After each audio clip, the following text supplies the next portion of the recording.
and welcome to the Open Ocean Pod.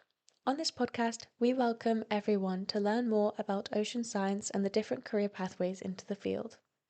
We will be speaking with a variety of guests to gain some expertise and hear some insightful stories to motivate you to pursue your own passions. I believe that we can achieve greatness when people from all different backgrounds come together to share their knowledge. So that is why I've created this podcast as a platform for everyone to share their thoughts and hopefully make waves in the marine science industry. Thank you for joining us on the Open Ocean Pod, and I hope you enjoy today's episode. Hello, everybody. Welcome to the Open Ocean Pod. Today I have with me the wonderful Lucy Harris, and she is a PhD student at the University of Southampton. Hi, thanks for having me. I'm about just under halfway through my PhD at the University of Southampton. And I'm also so I'm split between University of Southampton and National Oceanography Centre. And actually Natural History Museum as well. So I've got lots of supervisors in lots of different places and learning from lots of different people, which is amazing. The title of my PhD is The Ecological Role of Offshore Artificial Structures. So nice and vague.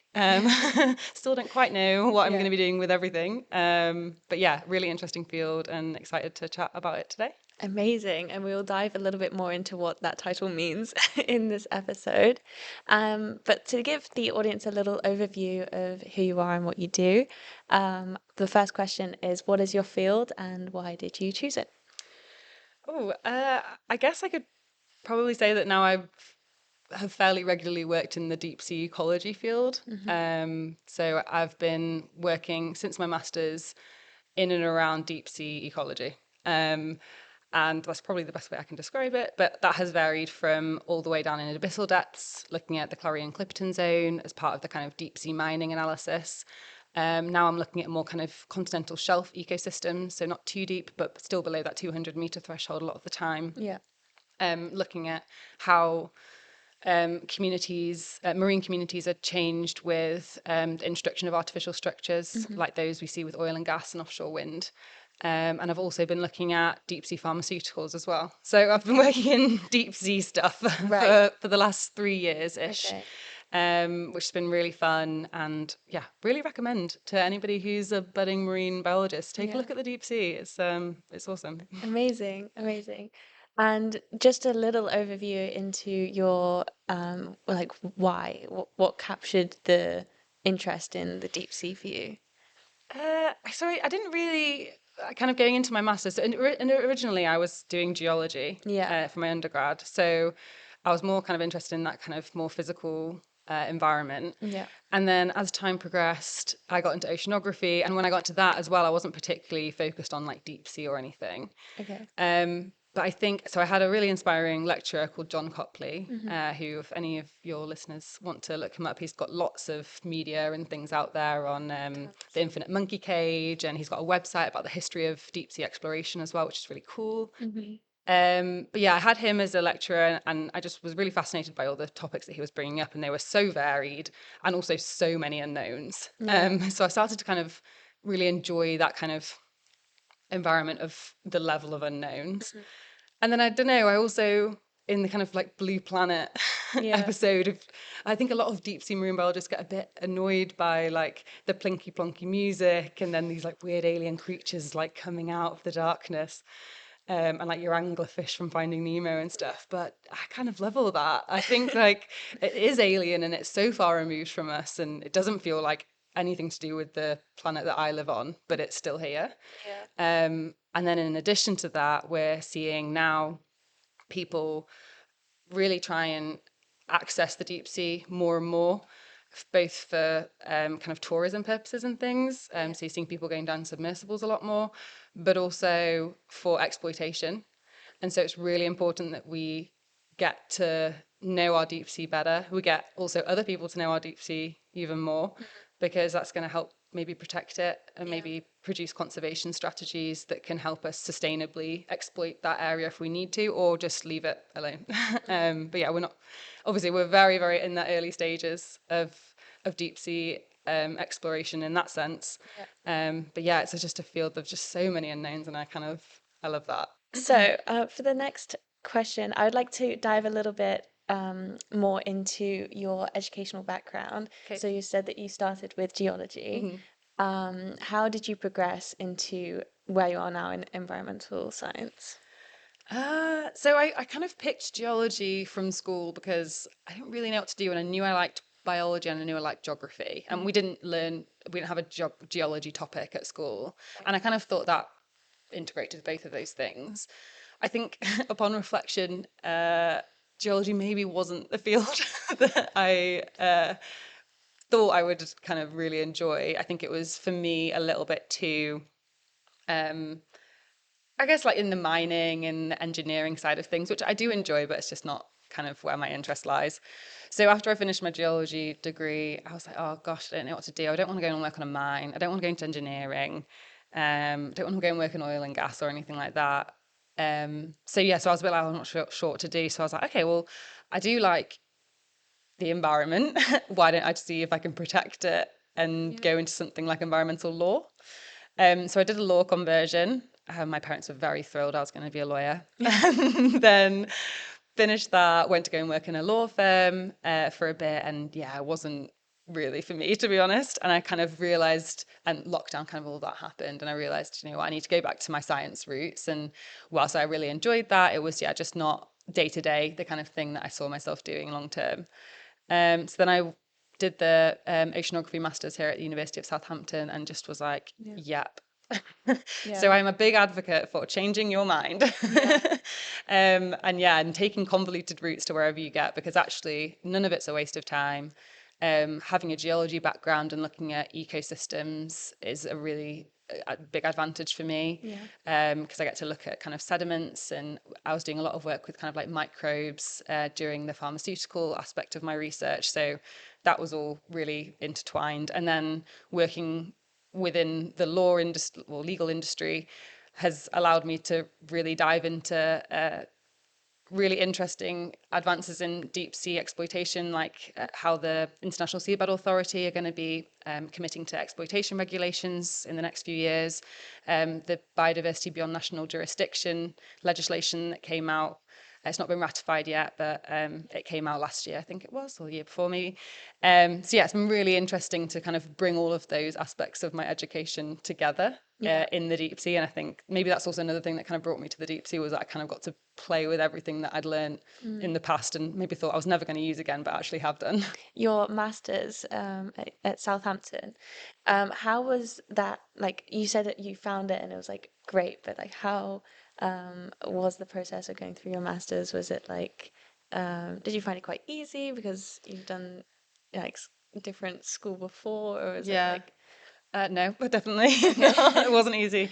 But I think I did benefit from being a slightly older student when I came to it. okay, I think as a undergrad, I was a bit more like interested in the partying and the socializing associated with my degree and the university experience, which you still get here. But I think being a slightly older student, I was like, okay, well, yeah, this is my money now. I've really got to, obviously it's still my money before, but I've really got to, you know, concentrate and also like network and things. I found I was much more interested as a slightly older student going to networking events and seeing what careers were out there and who's involved in what, and building that network so that I can actually have a fruitful career afterwards.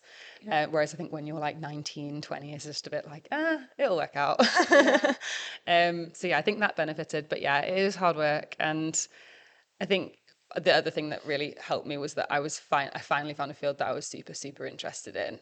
And I found myself doing things like volunteering for Tammy Horton's Discovery Collections Lab, which I probably wouldn't have done when I was a bit younger. But that, yeah, opened some doors to like using different methodologies that I can now use in my PhD, and also opening my eyes to like other kind of research projects, and also working with different organisms. So I worked with siphonophores when I was working with Tammy, which was really lovely, and they're completely different to what I work with now. So yeah, it was really fun experience, but yeah, definitely tough. that is so cool. Can we also talk a little bit more about siphonophores, just in Oh case God. nobody knows what they are? I'll give a brief, very brief, like overview. I am not going to pretend that I'm a siphonophore expert at all. Okay. But there's some fantastic UK scientists that I really recommend your listeners look up. So the late Phil Pugh was a fantastic siphonophore expert. There's also a lady called Jill from the Natural History Museum who's really helping me with my siphonophore identification, which is really, really challenging. They're officially, I think, the longest animals, I want to say, on the planet, because they're basically kind of communities that are all kind of built together, and then they create this huge, big, kind of almost long jelly string. Right. And they are found in all depths of the ocean. So yeah, they're very, very interesting creatures, but they're not my area of expertise, I would definitely say. But they're beautiful, and they come in all kinds of colors as well. So there was, and like, I had like some really bright blue ones that had these kind of like feather ends. They're really beautiful, and like they do create these almost like, they look like sometimes fairy lights like wafting through the deep sea, and they're beautiful. And they're hydrozoa, aren't they? Yes. So, okay, so they're like big jelly things. Yeah, in the ocean. Love that. A lot of the deep sea comes into the category of big jelly things or small jelly things, just jelly things in general. Right. So then, moving on to past your masters, what did you get into after that? So at that point, I was very lucky to have some fantastic supervisors who were really interested in keeping me involved in some of the projects that they were doing. And my supervisor, John Copley, he was working in a project called DEEPEND, which was based at the Natural History Museum in London. And that was looking at essentially the opportunity cost of damaging our deep ocean in the context of deep sea mining, climate change, all of these other threats that the deep sea might face. So my role in that was to develop a big literature review database of all of the chemistry that's been derived from deep sea organisms that's either shown complete uniqueness, so like novelty, or has shown bioactivity. So bioactivity just means that it has acted in some way against a pathogen, a human pathogen or an animal pathogen that we're used to up in terrestrial environments. So that could be cancer, virus, bacteria, anything. So HIV, MRSA, things that we're struggling with up here. Essentially, the idea is that with organisms living in such extreme environments and being so different to us, maybe evolution has provided a pathway for some really unique chemistry that we just have no idea or no inspiration to produce synthetically terrestrially. So I went kind of through all of the data. There was a lot, but there also wasn't very much, considering that the deep sea encompasses about 90% of our planet. There was approximately only 3,000 compounds that have been found since we started exploring the deep sea that have shown chemical novelty or bioactivity. So not a lot, but also a lot to process and put into a data set that's all standardized and all those kind of things. And also what we wanted to do was get a better understanding of the chemistry and then the related ecology and then the related physical environments, the geography, the depth, and bring all of those together to kind of see, okay, well, are there some organisms that are producing a certain type of bioactivity? Are there, for example, sponges? They're full of bacteria. So are there some bacteria from those sponges that are producing particular antivirus characteristics or anti-cancer, for example? So still quite preliminary in terms of that research, and we're still certainly in that biodiscovery phase. But I think what it does show is that importance of a diverse, healthy deep sea ecosystem that we can potentially draw on for inspiration for potentially pharmaceuticals in the future. And hopefully develop a better understanding of why we might want to protect it. Because I think for a lot of people, it's so far removed from them. Why bother? Why do we care that it's going to be mined 4,000 meters deep in the middle of the Pacific? So this project kind of set out to figure out maybe why we should. And as part of that project, also we've got chemists up in Aberdeen working on the chemistry that we've extracted from biology on one of the cruises that I was on. And they found a chemical that was, I think it was impacting bovine mastitis bacteria or something. So really kind of slightly strange. Yeah. So I did a presentation once where there was a picture of a cow and a picture of this like deep sea cucumber. Wow. And how they connect is like slightly weird, but yeah, that apparently there was a chemical found in that sea cucumber that reduce the impact of bovine mastitis bacteria. So yeah, that was very cool. That is amazing. Yeah, and I think it all kind of comes down to that question you said of why do we care? Because ultimately it's like easy for people in this field to care because we love the ocean and we love the, all of the organisms in it. But for other people and for influencing policy, which we might get into a little bit more later, obviously they need like a quantitative reason, like is it useful to humans? Right. Maybe. Yeah, I know, I totally agree. And it's kind of harsh view to take, I think, but I think it's a realistic one, and one that also should potentially be considered slightly more by the academic community who are just, like you say, just interested for the sake of interest. Yeah. So yeah, it was a really interesting project, and people can still access the information about that project online if you just type in DEEPEND Natural History Museum, and you can see some of the really awesome work that people were doing on that project. So that was really cool. Yeah, that's super cool. An amazing first like thing to dive into as well after Right? your Yeah. masters. So lucky. Yeah, I love that. So then after the DeepEnd project, how was your first cruise going into the open ocean? Yeah, it was wild. It was, yeah, I kind of couldn't believe that this was scientific field work that I'd managed to get myself into. Yeah. So yeah, my first cruise, it was on the James Cook research vessel that comes out of the University of Southampton. So it's often docked outside the National Oceanography Centre. But it's got loads of facilities for labs and for data collection and all sorts of machinery and robots and things that we're throwing into the ocean at various points to gather information on ecosystems we've never explored before.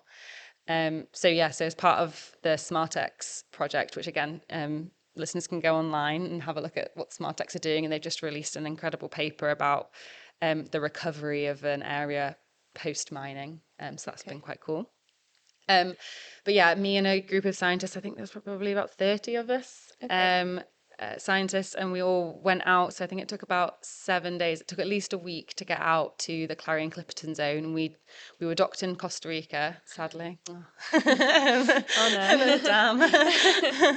Damn. We sailed out to the Clarion-Clipperton zone to the UK1 license area and conducted loads of different investigations to establish essentially a baseline for the biodiversity and ecosystems that live down there.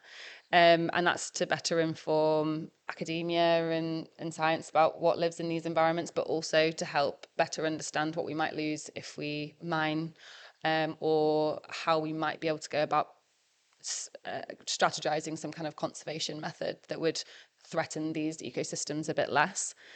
So we were throwing down remotely operated vehicles, so ROVs, and autonomous underwater vehicles who were doing lots of imagery. We were doing box cores, which is this like big metal box that you kind of drop onto the seafloor, and you gather essentially a cube of sediment and all the things that live on top of it as well. And you bring it onto the boat, and it's very muddy. And we picked up lots of nodules, which is the deposit that everyone's kind of going a bit crazy about because they're full of metals that we need for the green energy transition. Yeah. And I've actually bought one with me. So I don't know if I can show the camera. Yes. There's kind of like a nugget sized, it almost looks a little bit of a lump of coal, would you say? Yeah, it does. Yeah, I would say like a chicken nugget. That's a perfect chicken nugget size. It is. Perfect chicken nugget. But they kind of come in all kinds of shapes and sizes, like minimum like little kind of grains and maximum like a big baked potato kind of thing. Yeah, and it's really light as well. Yeah. So they're chock-a-block full of cobalt, copper, nickel, manganese, all those things that we need for a green energy transition. And yeah, what everyone's kind of going a little bit crazy about. But what we were really interested in is what lives there and what lives on them, in them, around them, and what environment they're basically creating. Because they essentially create this kind of like hard substrate in a very sandy bottomed environment. So how does that impact the environment, and what would the environment look like if we removed them, for example? And then my favorite part of the cruise was we were taking this remotely operated vehicle down with its big pincer hands and picking up organisms from the seafloor. So they could be like crinoids or sea cucumbers or brittle stars. And then they kind of come up. They're sadly already dead by the time they reach the surface because they've traveled about 5,000 meters. Yeah. And they're normally a little bit swollen, bless them. But then we kind of take them into this cold room, and you actually get to handle them, which is crazy. Well, with gloves on, obviously. But yeah, you get to handle them, you get to kind of photograph them and record what they look like. Then we'll normally take samples of them so that we can do some genomic analysis to figure out which animal they actually are, if we've got a species level identification of them, or if they're a new species, for example. And then they're further put in ethanol or formalin or things like that to preserve them for museums and other collections. Yeah. And to add to that, understand that our very, very little understanding of the deep sea. Yeah. So I think that's my most fun part. And one of the really cool things about this cruise was working out how these communities change over space. So that maybe there's a conservation strategy where we could mine some areas and not other areas, and then that would still enable the community to have some kind of resilience. Or is it that if we mine one area, then that causes an extinction event? So we're starting to generate that understanding a little bit more.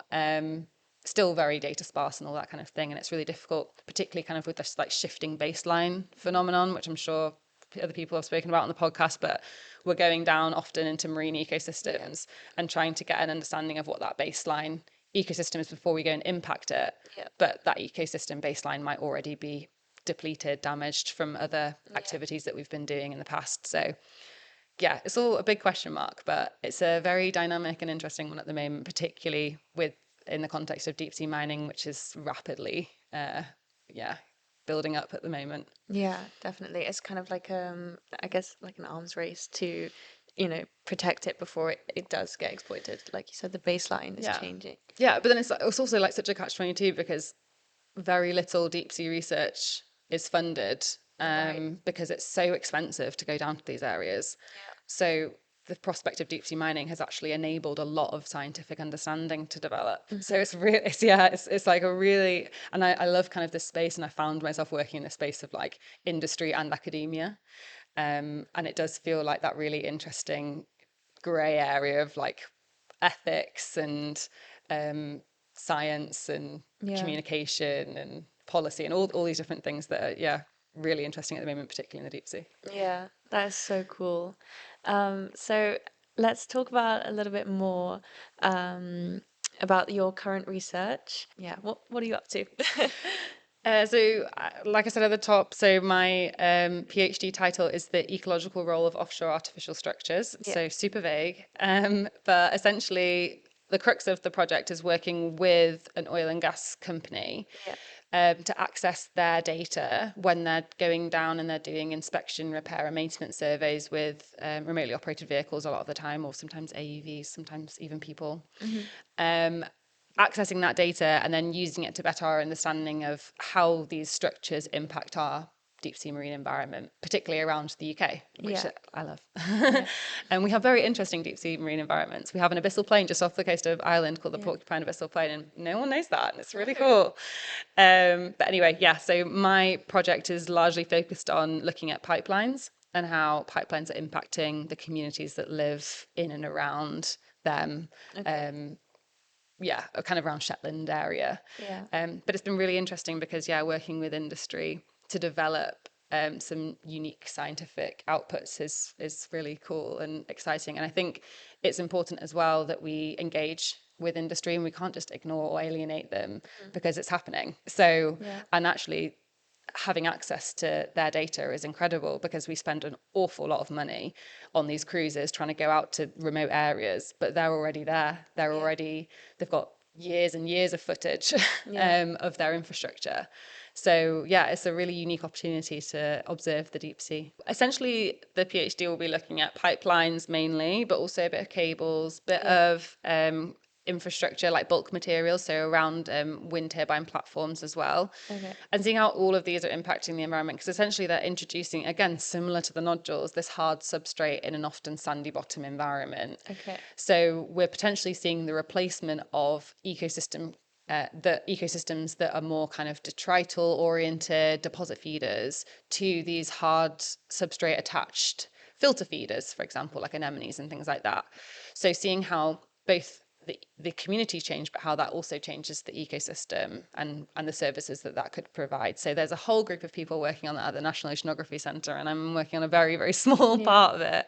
Okay. But it's really important work because as we kind of transition into the green energy, we'll be seeing a huge wave of decommissioning of oil and gas infrastructure. Yeah. So at the minute, there's quite a push to leave a lot of it in situ. And there's been some, I guess you could say, success in the Gulf of Mexico with their rigs to reef policy, which essentially leaves these artificial structures in place, these big kind of frames that they're using as the basis of their oil and gas platforms. Yeah.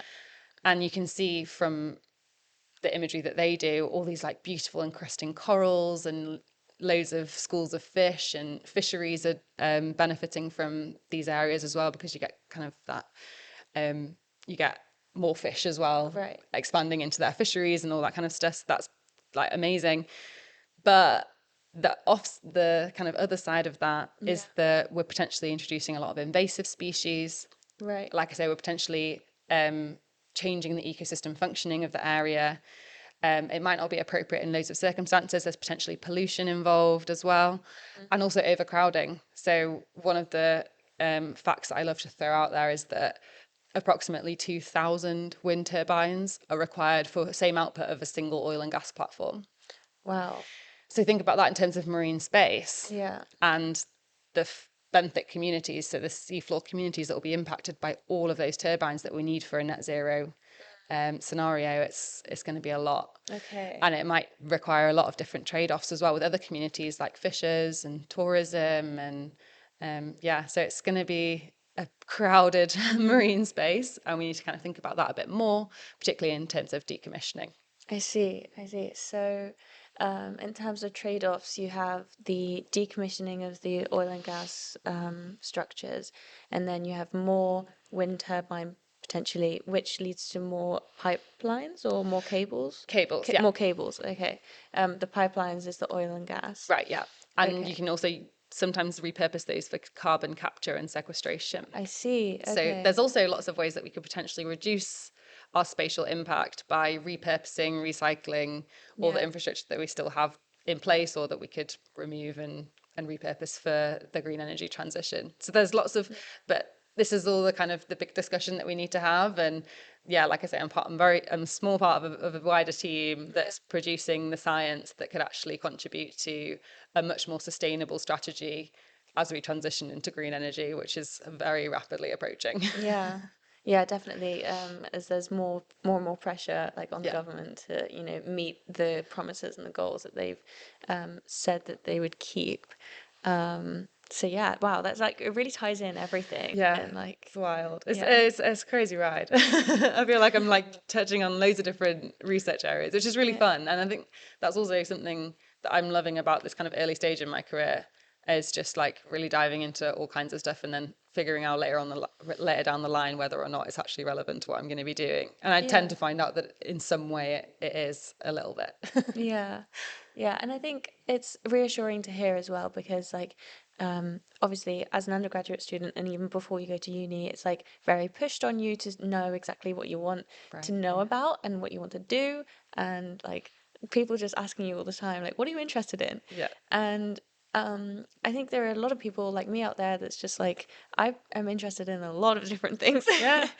I love all of this, so like just diving yourself into something as broad and as varied as what you're doing is like really hopeful for Yeah, me. yeah. And I think being interested in more things than less is always a good thing. Yeah. So like don't shy away from it. Just just jump in and enjoy. Because Yeah. normally it won't be a waste of time.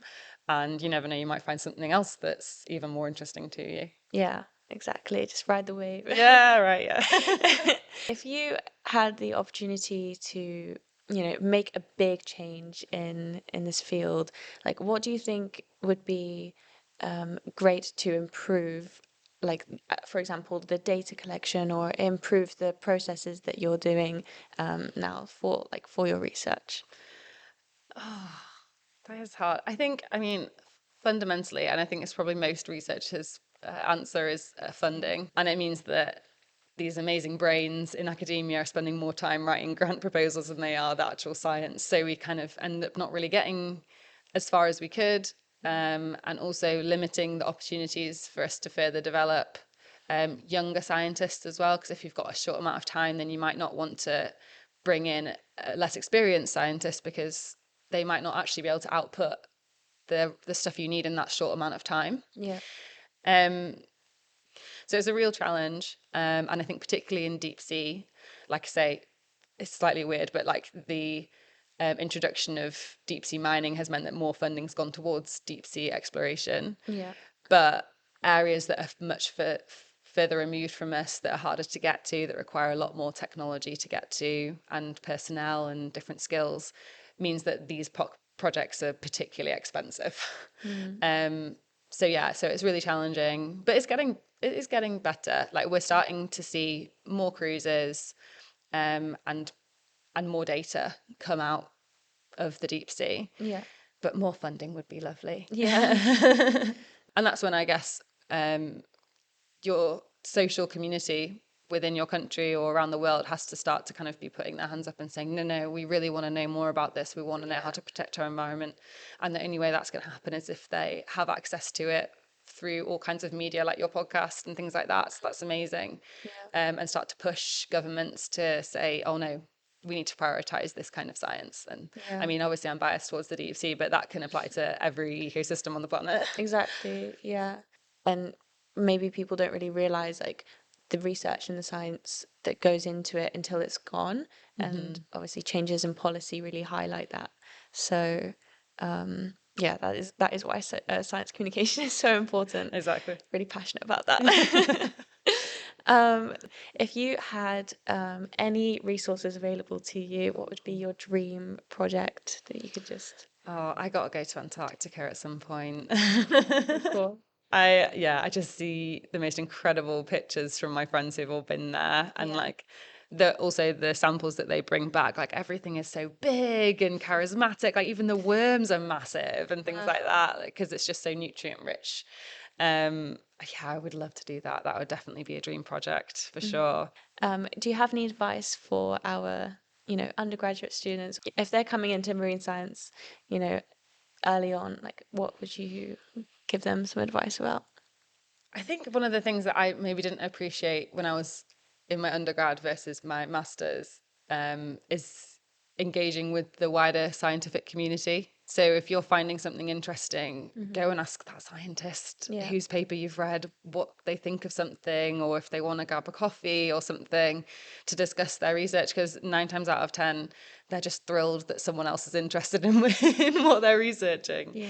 And they might be busy and they might not reply for a bit, but even just showing that intent might mean that you never know, someday you might be on an interview panel and that person's there and they might remember your name, or it opens doors. And I think particularly within the marine science community, most people are like so pleased to speak to anyone interested. Yeah. So yeah, just I guess like write that kind of slightly cringy email saying, I love what you do, how do you do it?